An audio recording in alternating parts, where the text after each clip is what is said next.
And finally, I'd like to hear from Harry Stepanian, Senior Fellow at the Iraq Energy Institute.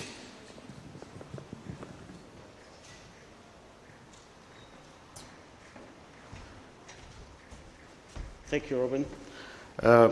My name is Harry Stepanian. I'm a Senior Fellow of the Iraq Energy Institute. What I wanted to talk today, I know that most of you are very tired and they want to go home or have some rest, but I'll touch base actually to the future of the electricity sector post-ISIS. That's my favorite topic, really. But in order to talk about electricity sector future, we need to talk about two things. First is the economy of Iraq, and second is the economic growth in particular. And second, we need to talk about the current situation of the electricity sector in order to make a decision of what the future of the electricity sector will be in the next 15, 20 years. Just to give you a brief description of the budget for this year, the government budget or the federal budget, as they call it, it's 85.5 billion. The total revenue from oil and non-oil revenues are around 67.1 billion. So the deficit is around 18.3 billion. Basically, the government is trying to cover it from bonds and loans and so. But the future looks bright. Actually, if we look to the what people from Ministry of Oil, they were talking about increasing the production of oil to 5 million barrels a day, and expecting the oil price will go up in the next 15 years to say $80. That's just a speculation. The Iraq's budget looks quite impressive, around 186 billion by 2030. But that's not a good news for the electricity sector. Why? Because as we are coming out of the conflict, there will be lots of expenses. And I listed here the priorities that the government should focus on, starting from the one which is about restoration, reconstruction programs, and so on. So you can see here, if, say, the scale we have from 0 to 100% is $1 that we need to spend, that will go up during the next 2-3 years, and then will start to come down as the country comes back to normal condition. The other problem that the electricity sector will face is the enormous growth in the population of Iraq. By 2030, the Iraqi population will reach around 54 million, and that's about 1 million increase a year. That's a huge increase. The rate is not known exactly, but it varies between 2.8 to 3.2%. The other crisis that Iraq is facing right now is that they have a shortage of 2.5 million houses. That's lots of houses, really. And so far, since 2003, they built only 130,000. So there's a big shortage of housing as well. And if we look to the ITPs, the internally displaced people, we see that according to IMO, it was 1.3 before Mosul events. Now that number has grown to 1.6. So what needs to be done about the housing crisis? Well, the government needs to invest at least 10 to 15% in the next 5 years, and that number should go to 20% in the next 15 years. Right now, it's only 1% of the government budget. So how that will affect on the electricity? Well, in a study that we did, me and Dr. Loay, to Brookings 2 years ago, in a previous study, I was quite optimistic about it because I thought, double-digit economic growth or GDP growth was 10, 12%. I was expecting the demand will increase to 65 or around 62, 65 megawatt by 2030, but then By 2015, we lowered that figure, and we came to around 54 megawatts by 2030. That's much higher than what the Minister of Electricity was expecting in their master plan, which was published in 2010. So what needs to be done? I think the government needs to find an innovative way of doing this. And as probably one of the audiences said, I think there's no clear vision of what needs to be done. That's the major problem right now to tackle with the power shortage. And for that, they need a good business plan, definitely. Now we come to the electricity sector. I'll go through it and touch bases quickly about it because I think Dr. Jaffer and Dr. Abdi Hamza, they spoke about it, but I'll go quickly through it. Okay. The last figure that I received about the generation, electricity generation for March 2017 was 9,700. So I put it 10,000 because they have quite a few units out of service. They can come back. So that's coming to normally around 10, 11,000. But the problem is that demand, nobody knows about the demand really. Some people, they talk about 18, some people 22, you know. And the reason for that, because nobody knows about the load shedding exactly, how much load shedding is happening. And the other thing, most of the factories in the country are out of service because there's no electricity. So I put it down 22, but I think that number is much higher. And what's happening with the load shedding? Well, Iraqis are getting 16 hours a day, normal, average. And the last figure that I received actually from the Ministry of Electricity in one of the studies that I think published by JICA was 54 megawatt. That's what exactly is required by 2030, which actually matches with the figure that we published in 2015. Coming to the power transmission, by 2020, the ministry needs 8,300 kilometers of transmission lines for the 400 kV lines. And also they need to increase the number of the substations to 51, and they need to make the capacity of the transformer capacities for the substations around 43,000 MVAs. And that will be distributed in 21 different locations around the country. Current challenges, I think many people, they spoke about it, so I don't want to go through them again, but I'm echoing actually one of the most important ones are the losses. That's very important. Our figures were much lower then. Today I was surprised actually to hear about 60, talking about 60, 65. The last figures that we had was around 36. So apparently we're having much higher losses now, technical and non-technical losses. Of course, one of the other biggest challenge is the heavy subsidy. I think the government has started to move. In one of the studies we published it in 2014 in the Electricity Journal, we recommended that the government should go from increasing the tariff around 5 to 10%. It was not a wise decision for the ministry to go to immediately from, say, 3 cents per kilowatt hour to 11 cents and then lower it down to 8 cents per kilowatt hour. We thought that it is more reasonable looking, considering the economic situation of the country, they should have gone in a gradually, and we thought that they can reach the break-even, which is 11 kilowatt hours by 2020 or 2025, sorry.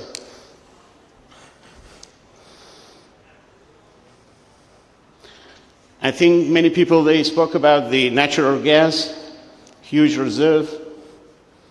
But what's the problem with the natural gas? Well, there are many problems in the natural gas. Mainly, it's an aging problem. Thus, many of those gas transmission lines were built in the 80s. Their capacities are limited. They need to build new transmission lines, definitely. It's not going to survive another 10 years for this. As you are growing with the demand, you need gas, you need more transmission lines. And the other problem that we have is, of course, flaring gas. You can see the green area, that's a big area. That's the flared gas. So the government needs to do something about this. Unfortunately, I have only the data for 2014. I think that number is coming down a little bit, but not much. Still, the gap is huge. Okay. That's another area that the government thought about it, but they didn't do much. They didn't put much effort in it, which is the renewable energy. In 2012, the government committed to spend $1.6 billion on renewable energy, mainly solar and wind. But unfortunately, that didn't happen. Well, if Iraq wants to catch up with the other countries in the Middle East, they have to do something about this. Look to the figure that Iran and Saudi Arabia are spending on renewable energy. They think about it. They have to utilize other energy sources in order to meet the demand.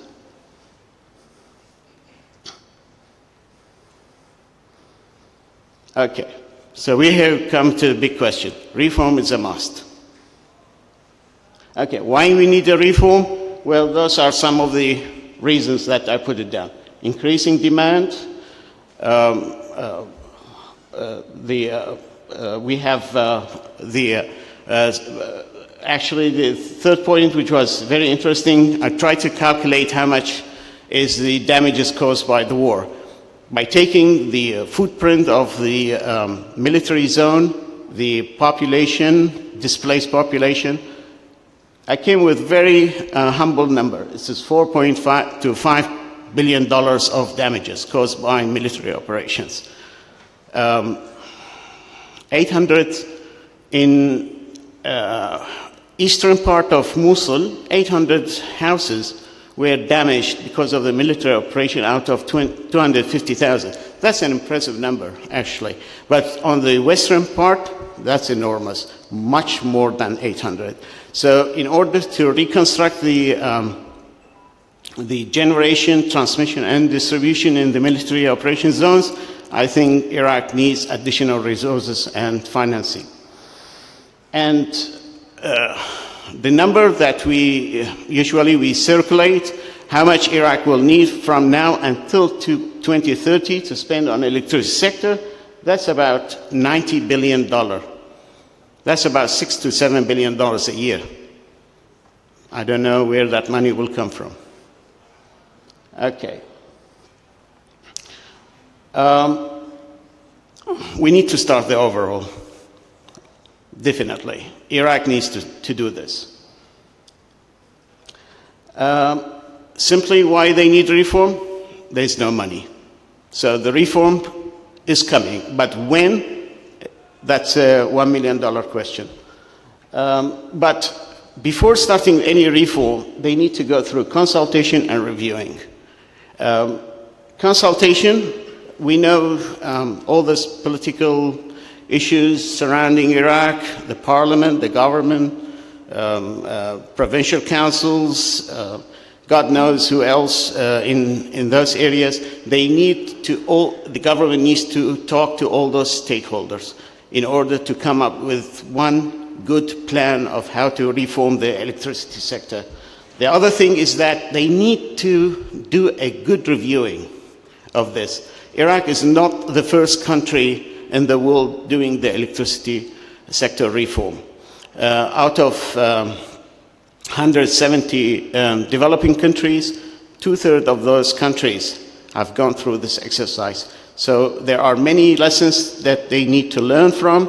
They can get all those lessons and then they come up with one plan. That will take some time, but it's worthwhile. I put this statement because it's very important. Some people, they take it very simple way that reforming electricity is, just go and privatize, your assets. That's not the reason. You have to take into consideration your economic growth. You need to take into consideration your political stability, your socio-economic development. And taking all these things into consideration, then you will start thinking about your reform plan.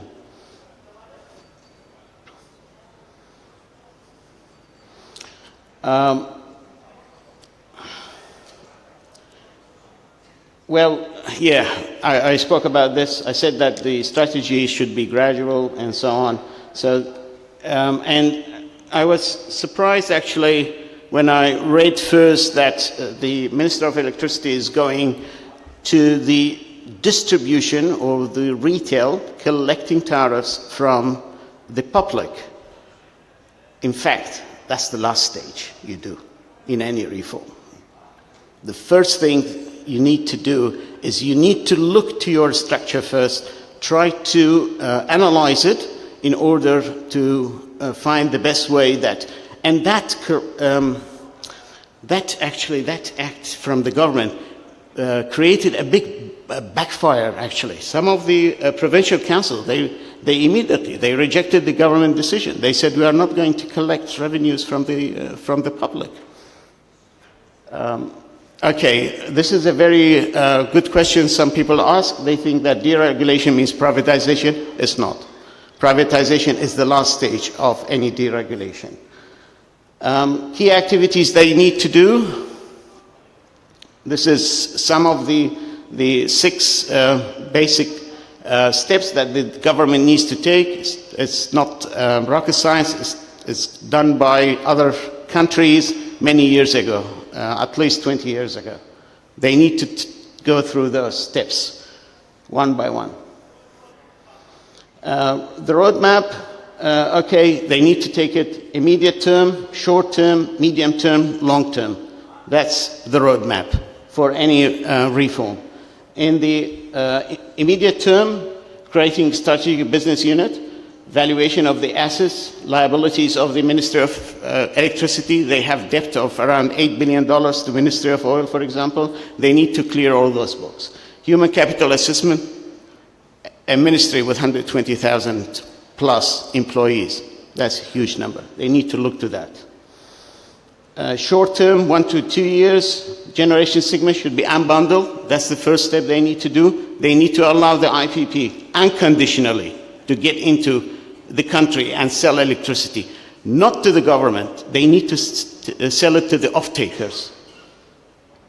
Medium term, 3 to 5 years, distribution segment to be unbundled from transmission unit and horizontally unbundled to lines and retail companies. They have to do that. They cannot keep their hands on the distribution network. On the long term, 6 to 10 years, further unbundling of the retail segments into several companies in order to enhance effort toward mobilizing capital investments for power infrastructure, generation and retail companies to be considered listing in the Baghdad stock market. That's the way to do it. Everybody's doing it. Let Iraq do it as well.